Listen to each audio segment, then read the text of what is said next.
Hello, Internet, and welcome back to Story Nook. Today we are going to be reading more of The Wizard of Oz, written by L. Frank Baum and with pictures by W. Dinslow. This is the first book in the Wizard of Oz series, as L. Frank Baum wrote 14 from what I've heard so far. But we are going to be reading chapter 15.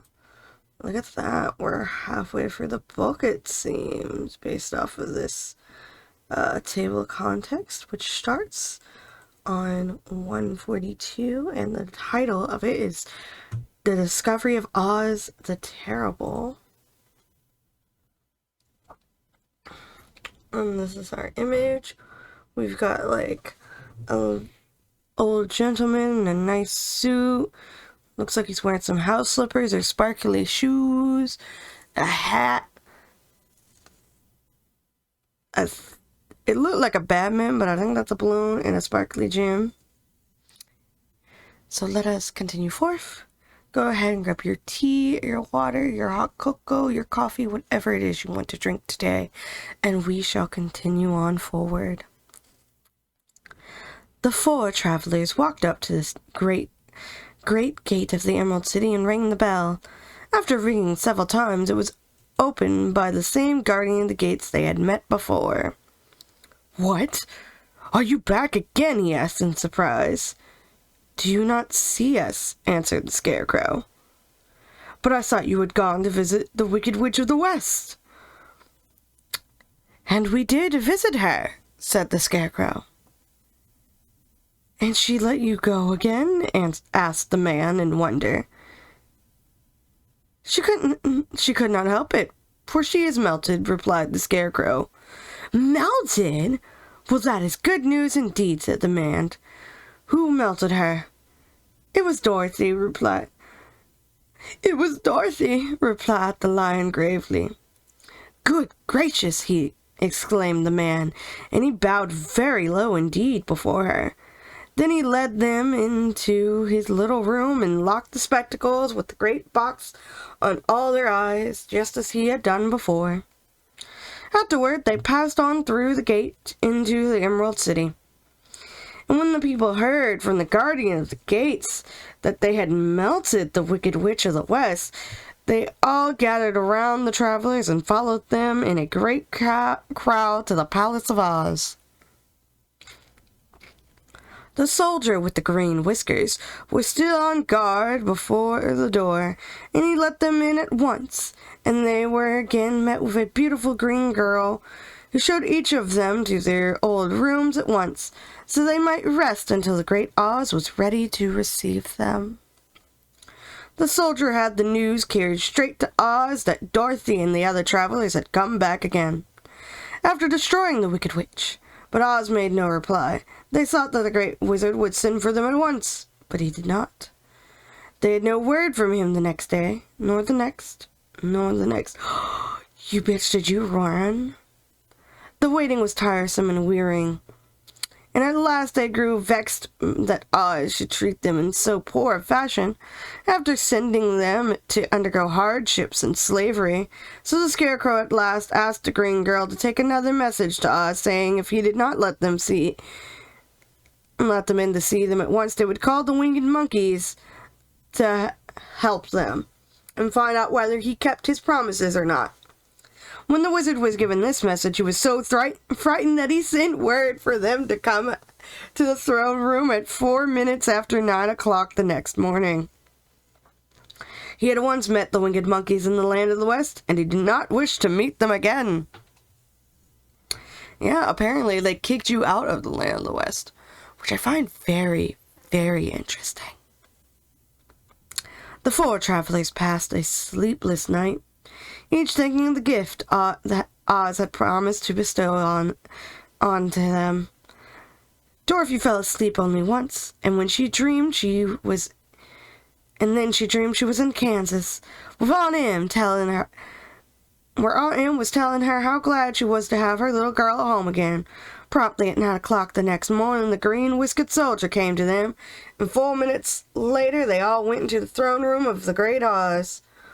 Of course, each one of them expected to see the wizard in the shape he had taken before, and all were greatly surprised when they looked about and saw no one at all in the room.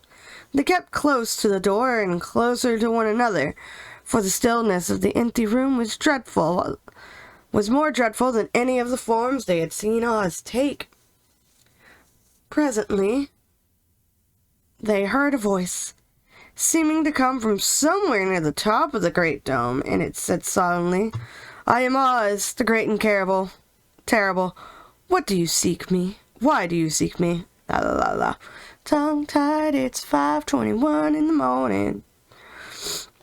They looked again in every part of the room, and then, seeing no one, Dorothy asked, "Where are you?" "I am everywhere," answered the voice. "But to the eyes of common mortals, I am invisible." "I will now seat myself upon my throne, that you may converse with me." Indeed, the voice seemed just then to come straight from the throne itself, so they walked toward it and stood in a row, while Dorothy said, "We had come to claim our promise, O Oz." "What promise?" asked Oz. "You promised to send me back to Kansas when the Wicked Witch was destroyed," said the girl. "And you promised to give me brains," said the Scarecrow. "And you promised to give me a heart," said the Tin Woodman. "And you promised to give me courage," said the Cowardly Lion. "Is the Wicked Witch really destroyed?" asked the voice, and Dorothy saw it trembled a little. "Yes," she answered. "I melted her with a bucket of water." "Dear me," said the voice. "How sudden! Well, come to me tomorrow, for I must have time to think it over." "You've had plenty of time already," said the Tin Woodman angrily. We shan't wait a day longer," said the Scarecrow. "You must keep your promises to us," exclaimed Dorothy. The Lion thought it might as well to frighten the wizard, so he gave a large, loud roar, which was so fierce and dreadful that Toto jumped away from him in alarm and tipped over the screen that stood in the corner. Oh no, the screen in the corner!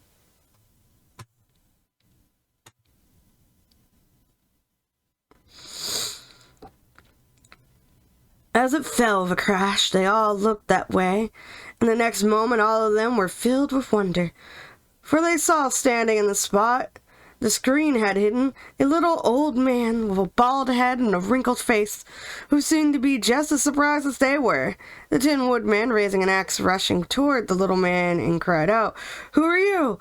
"I am Oz, the great and terrible," said the little man in a trembling voice. "But don't strike me, please, don't, and I'll do anything you want me to." Our friends looked at him in surprise and dismay. "I thought Oz was a great head," said Dorothy. "And I thought Oz was a lovely woman," said the Scarecrow. "And I thought Oz was a terrible beast," said the Tin Woodman. "And I thought Oz was a ball of fire," exclaimed the Lion. "No, you were all wrong," said the little man meekly. "I have been making believe." "Making believe!" cried Dorothy. "Are you not a great wizard?" "Hush, hush, my dear," he said. "Don't speak so loud, or you will be overheard, and I shall be ruined.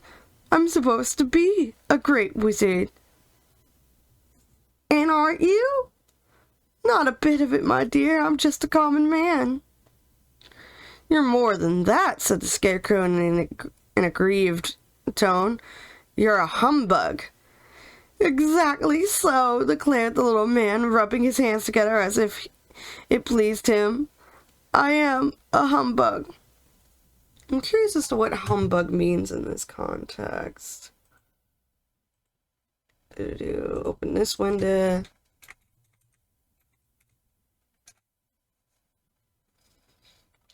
A word that can be used to describe a person or thing that is dishonest, deceptive, or a hoax. Yep, he is indeed a humbug.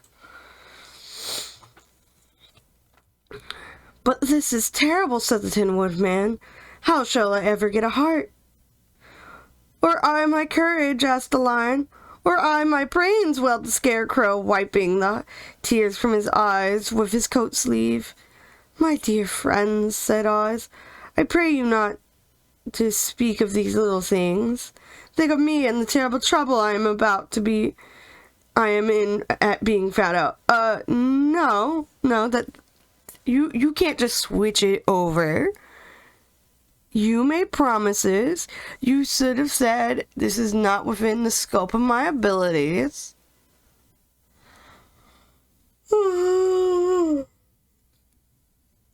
Or played make-believe and just like put something in the scarecrow's thing and said, there, now you have brains. You gotta use them to make them grow. And then like put something in the Tin Woodman's chest and be like, there we go. It's warm. You now have a heart. Enjoy your emotions. The line would have been harder. But like placebo effects. I think that comes in the movie anyway.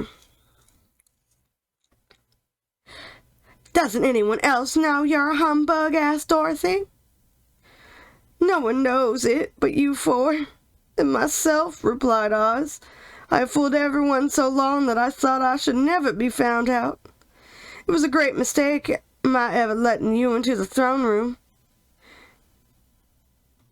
Alright. We're gonna fit this page. So we've got all of them turning to look at this man. This man ain't wearing glasses. Which makes me think that these glasses just tint everything green.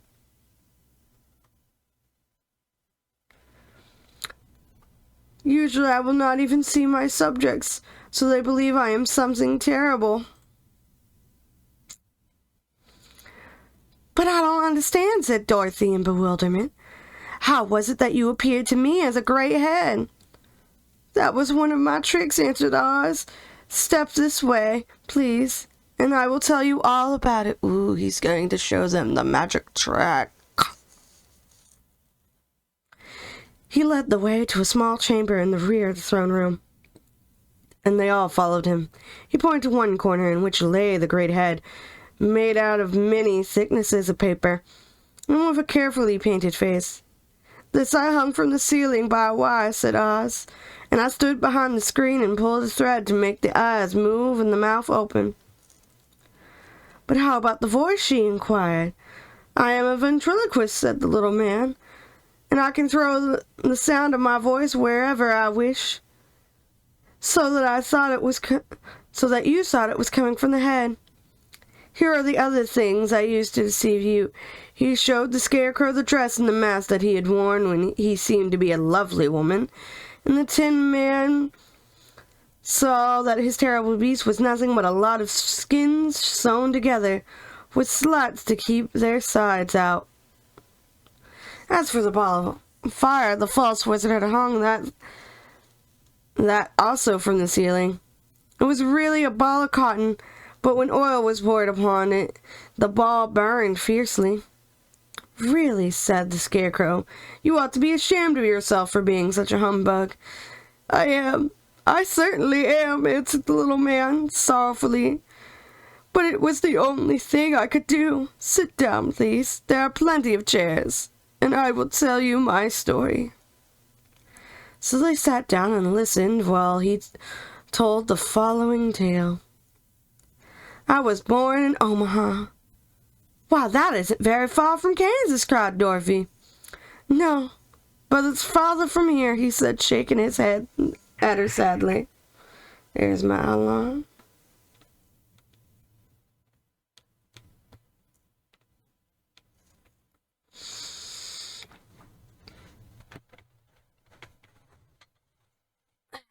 Alright.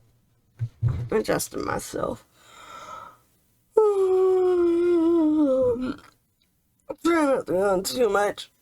Like I said, it's 5:30 in the morning. Don't worry, I'm already dressed for work. I got up and realized I didn't record my video for the day. He said, shaking his head sadly, when I grew up, I became a ventriloquist, and at that I was very well trained by a great master. I can imitate any kind of bird or beast. Here he mewed like a little kitten that Toto pricked his ears up and looked everywhere to see where it was. Meow. After a time, continued Oz, I tired of that and became a balloonist. What is that? Asked Dorothy. A man who goes up in a balloon on a circus day. So as to draw a crowd of people together and get them "To pay to see the circus," he exclaimed. "Oh," she said, "I know that." Well, one day I went up in a balloon and the ropes got twisted, so that I couldn't come down again. It went way up above the clouds, so far that a current of air struck it and carried it many, many miles away.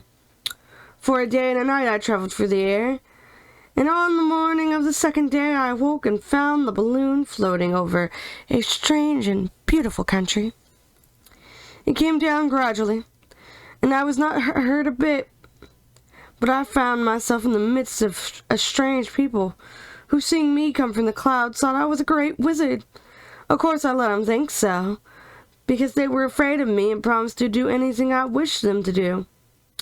Just to amuse myself and keep the good people busy, I ordered them to build this city in my palace, and they did it all willingly and well.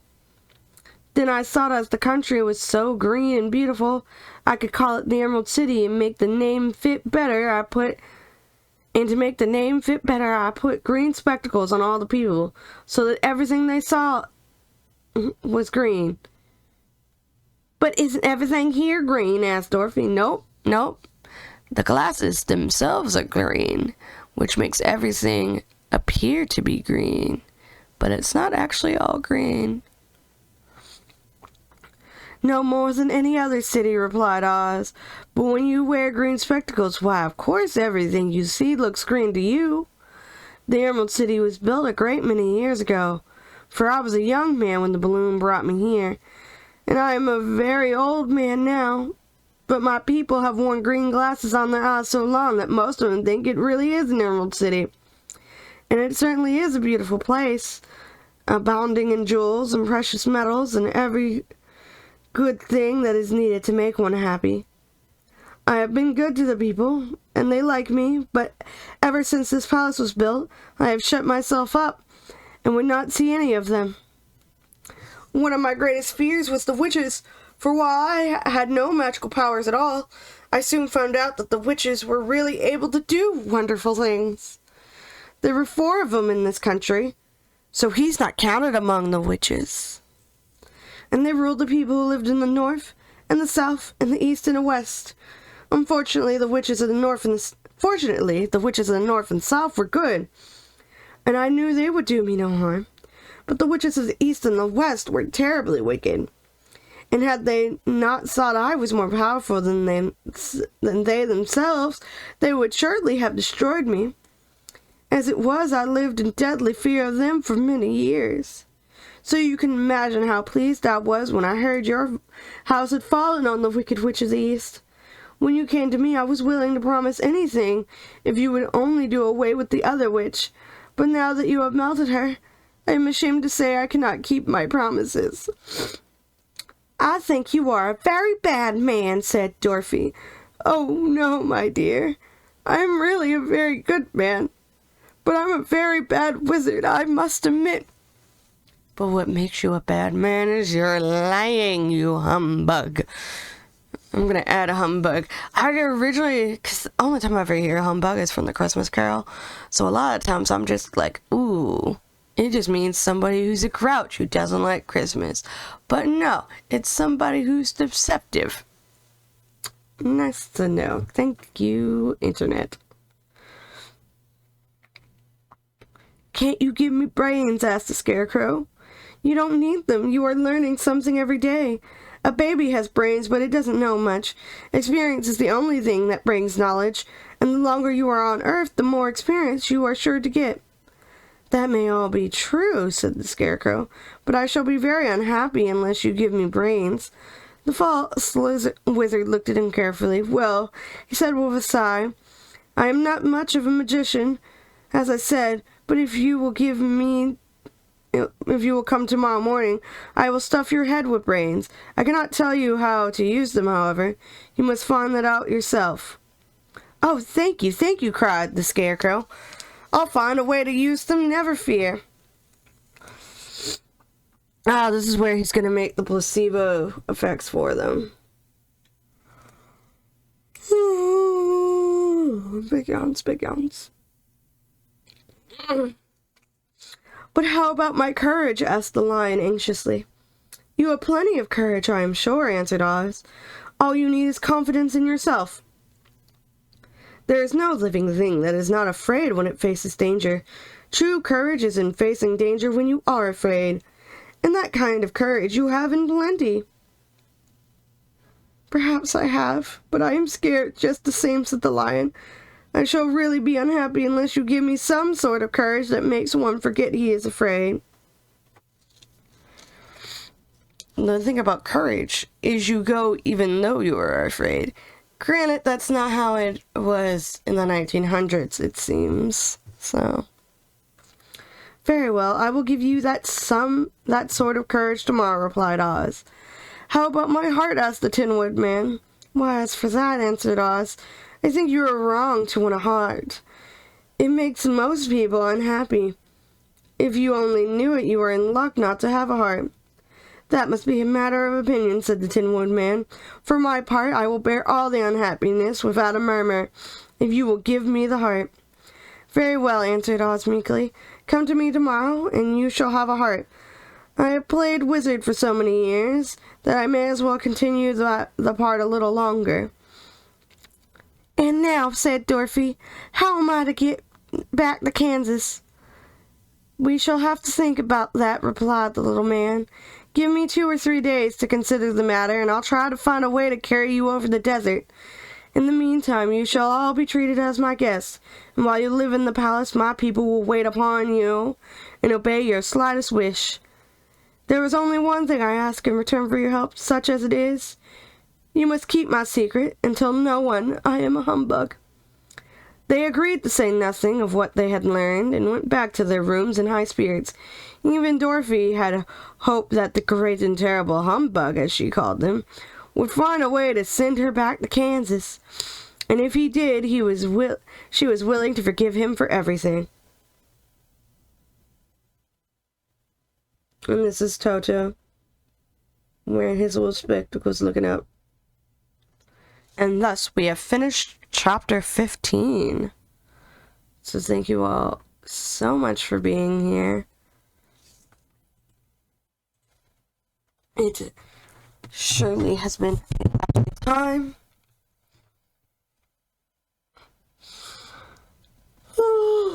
Sorry, Wicked on but Saturday, I should be going to go see Wicked. That is the plans at the moment. We keep pushing it back. But this Saturday, I should hopefully be going to see Wicked. I'm very excited. So yeah, if you've seen Wicked, what were your thoughts? Stage play or the movie? If you've read the book, how did you like it compared to this original version that we're reading? The source of all the inspiration, really, and all the Ozmania.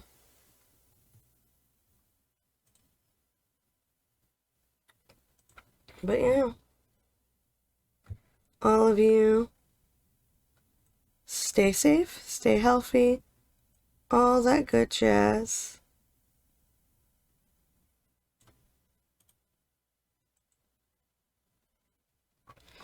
Make sure you stay hydrated and everything. My brain is on fog. If you want to help support me, this channel, Story Nook, is still below the threshold for monetization. My main channel, KrissieDeathy, where these get put under SpeedPaints, it is just missing the watch time. Feel free to just turn on one of the playlists at random and let it play in the background while you go about doing things, be it the speed paints, the let's plays, all that good jazz. If that's one way you can help support me without having to do monetization. I've got Patreon up, where I post a lot of my videos early. Several animations have gone up this month in December of 2024 that will not be airing publicly until around June. And so yeah, and then I've got Ko-fi if you want to commission me, and you can also see some of the art I make there, such as like the chow I make for stream avatars, all that good stuff. And I've got commissions there. I have like $1 commissions where I do a quick sketch for you. And so yeah. And I've got voice acting commissions. I believe, I know for a fact I got some on Fiverr. I think I need to add them to Ko-fi because I get tired of having to like turn on Fiverr every couple of months. And then I've got Redbubble if you want to get any of my art on designs. I should probably add a little slideshow on here so you can see what kind of stickers I have. I have a lot of stickers that I designed and some other stuff like little postcards. So yeah, stay safe, stay healthy, all that good jazz. Bye bye.